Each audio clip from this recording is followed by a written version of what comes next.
அரசு ஊழியர்களின் கோரிக்கை தொடர்பாக தமிழக மக்கள் மற்றும் அரசு ஊழியர்கள் தெரிவித்த கருத்துக்களை என்ன நினைக்கிறது தமிழ்நாடு பகுதியில் பார்க்கலாம்.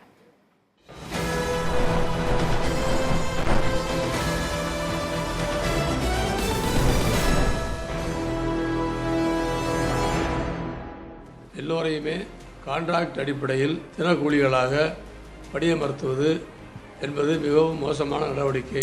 எல்லாம் ஒன்றும் இல்லைங்க, நிதி நெருக்கடி தான் பிரச்சனையாக இருக்கும்னு நான் நினைக்கிறேன். ஓய்வூதிய பலன் கண்டிப்பாக அரசு ஊழியருக்கு வழங்க வேண்டும். எல்ஐசிக்கு வந்தால் மட்டும்தான் நான் அதை செய்கிறேன் இதை செய்கிறீங்களா, கரெக்டாக அது வாங்குற வரைக்கும் பேசாதீங்க, வாங்கிட்டா விட்டுறீங்களா. ஓய்வு பெற்றதுக்கு அப்புறம் எந்த பலனும் கிடைக்கல. நீங்கள் எந்த கோரிக்கையை வச்சு ஓட்டு கேட்பீங்க?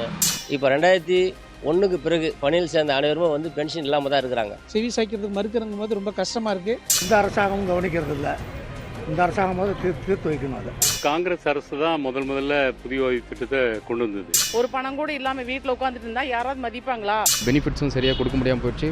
பழைய ஓய்வு திட்டத்தையும் கொண்டு வரல, டிலே பண்ணுறாங்க. பேச்சுவார்த்தை நடத்தி அதுக்கான தீர்வு முதல்வர் காண்பார். என்னதான் அரசாங்கத்துக்கு கஷ்டங்கள் இருந்தாலும், நிதி நெருக்கடியில் பிரச்சனை இருந்தாலும் நீங்கள் அந்த பிரச்சனைலாம் தீர்த்து வைக்கணும். இன்று அதை நிரந்தரமாக அந்த ஈட்டி வெடிப்பை நிறுத்தி விட்டார்கள். தபால் ஓட்டுகள் எண்ணி தான் நிறைய பேர் ஜெயிச்சிருக்காங்க. அப்போ அதை நீங்கள் ஞாபகம் வைக்கணும். தங்கம் தென்னரசு அவர்கள் என்ன சொல்லியிருக்காங்கன்னா, மத்திய அரசாங்கம் கொண்டு வந்திருக்கக்கூடிய ஒருங்கிணைந்த ஓய்வு திட்டத்தை அமல்படுத்துறது சம்பந்தமாக நாங்கள் பரிசீலிக்கிறோம் அப்படின்னு சொல்லியிருக்காங்க.